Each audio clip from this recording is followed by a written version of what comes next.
Mami, saan po tayo pupunta? Lilipat na tayo ng bahay. Saan ba? Hindi ko pa alam. Pero kailangan natin makalis dito. Pumalpak yung plano mo, no? Di ka binalikan ni Rome, no?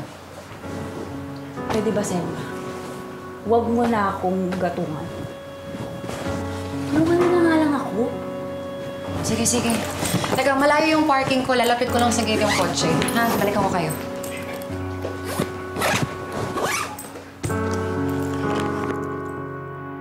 Nabanggit sa akin ng officer nangyari. Don't worry. Aayusin ko ang lahat. Makakalabas ka kaagad-agad.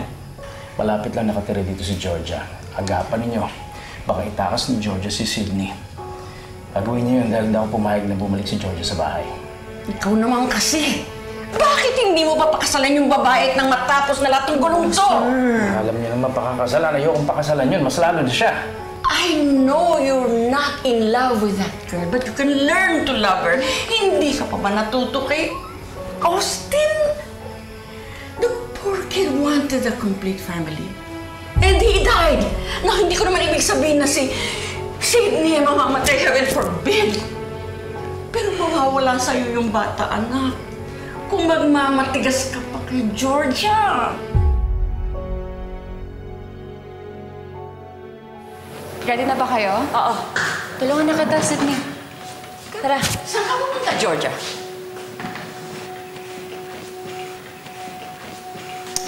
Georgia. Anong ginagawa niyo dito? Georgia. Pupunta na kami sa ibang bansa. Ilalayo ko na ang anak natin sa inyo. Huwag na huwag mong gagawin yan, okay? Ako ang daddy niya. Huwag mo kami paghihiwalayin. Okay, Georgia, huwag na kayo umalis. Pumapayag na ako. Sige na, doon na kayo sa bahay. Totoo ba yung narinig ko? Yes. Halika, magsama-sama tayo ulit bilang pamilya. Umuwi tayo sa bahay. Rome, salamat ah. Promise ko magbabago na ako.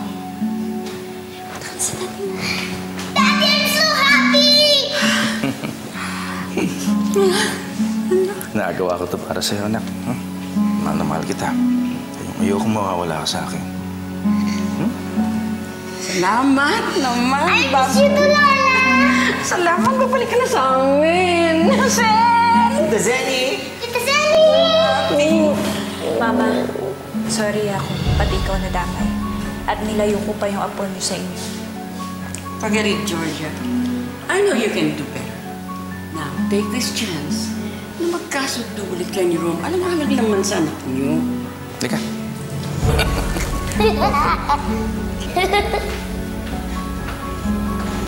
Okay. Fairness, ah. Nakakalusot ka pa. Ako pa ba?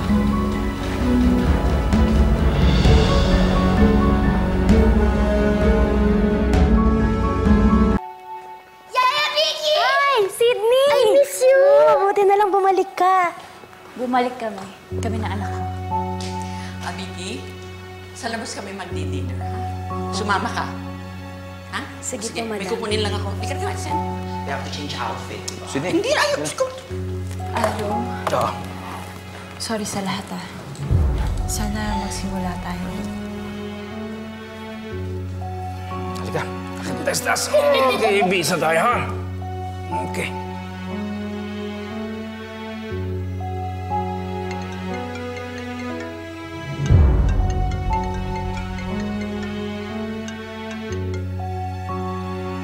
Bakit mo tumatawag tong babae ito? Kapal naman ang mukha mo. Oh, nirecheck ang tawag ko. Hindi pa ma-reach. Ano kaya nangyari doon?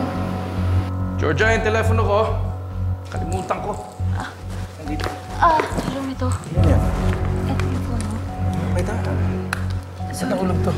Hindi kasi hinahabol kita na dula sa kamay ko eh. Nasira na yata. Bumili ka na lang ng bago. Sorry.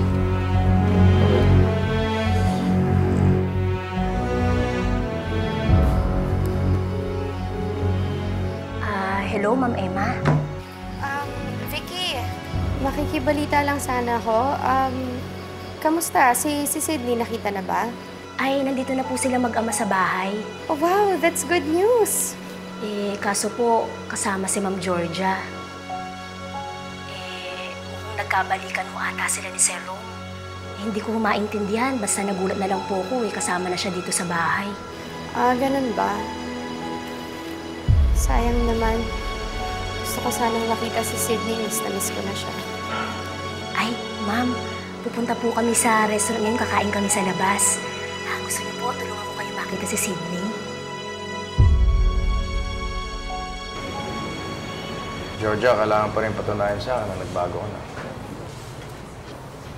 Kailangan mo pag-usapan niyo yan dito sa harap ng bata? Ano ba naman? Don't talk with your mouth full, Mom.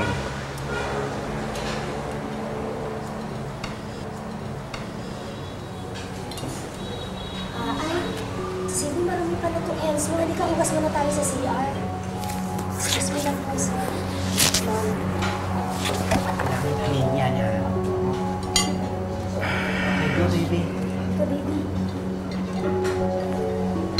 O yan, kita mo yan.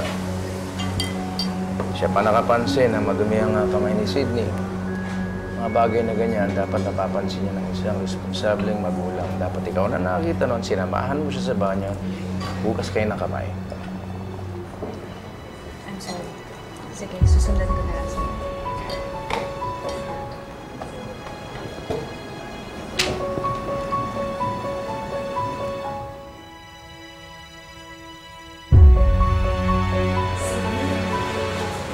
May surprise ako sa'yo, pero secret lang natin to, ha?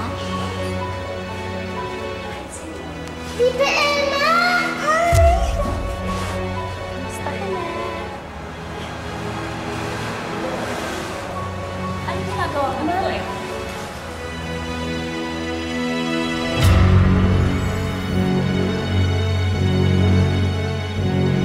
Don't tell me na nagkataulan na parehong restaurant na pinuntahan natin. O baka naman tinimbrihan ka ng mga kampon mo. Huwag mong idadamay si Vicky dito. Wala siyang alam. Di ba talaga pwedeng nagkataon lang na parehong restaurant yung pinuntahan natin?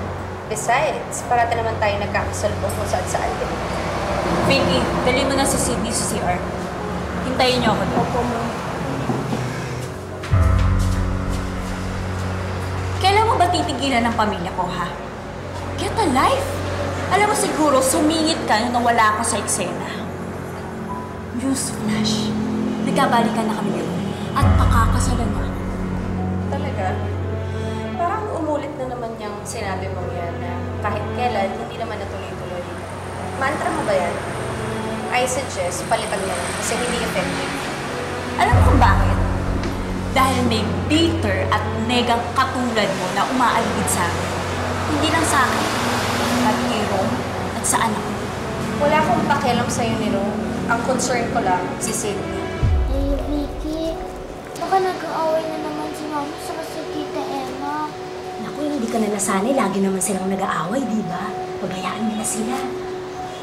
Halika po, pigilan po natin Kuya Vicky. Ay, naku, ano, kasi gusto ko man silang pigilan, pero alam mo naman, mapapagalitan tayo ng mami mo, kaya dito na lang tayo sa loob. Bakit ba protective ka sa anak ko, ha? Bakit naman hindi? Ang dali-daling mahalin ng anak mo. Pero nagtataka ako kung bakit ang hirap-hirap mo siyang mahalin. Wala kang alam sa relationship namin mag-ina. Mahal ko si Sydney. Well then, good. Eh ikaw, puro salita ka lang. Kulang ka sa gawa. Huwag mong sinasabi sa akin yan. Ipakita mo na lang sa anak mo.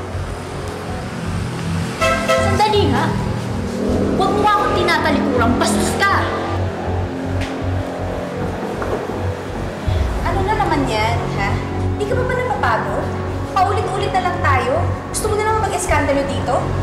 Ay, Sydney! Naku!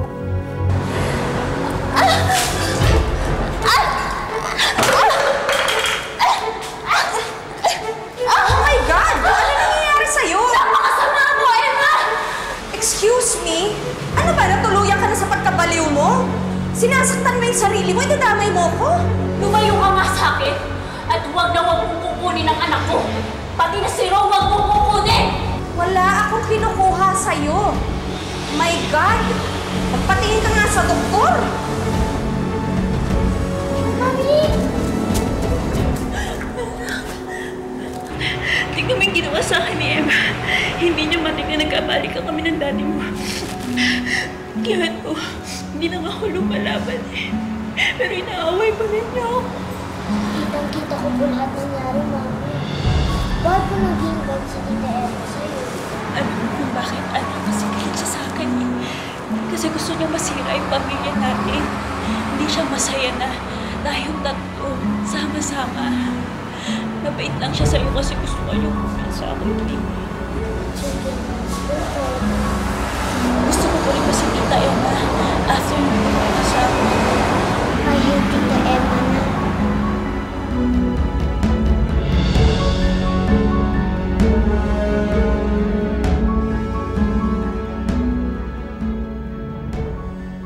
Nakakaloka naman ho yun, Ma'am Emma. Talagang sinaktan ni Georgia yung sarili niya sa harapan niyo? Nakakaloka nga eh. Ginamit pa yung kamay ko para ipanghampas sa sarili niya. Tapos umacting-acting na parang nasaktan daw siya. Sinapian na naman ng demonyo yung babaeng yun. Eh, Ma'am, baka naman ho kasi may binabalak na naman po yung masama. Kunwari, sinasaktan niyo siya, tapos magsusumbong siya kay Sir Rom. Hindi naman maniniwala si Rom. Kilala naman ako ni Rom, tsaka alam naman ni Rom na si Georgia talaga yung mahilig mag-amay. Pero bakit ka nga niya ginawa yun? Ano naman kayang ginagawa ng babae? Napaka-weirdo.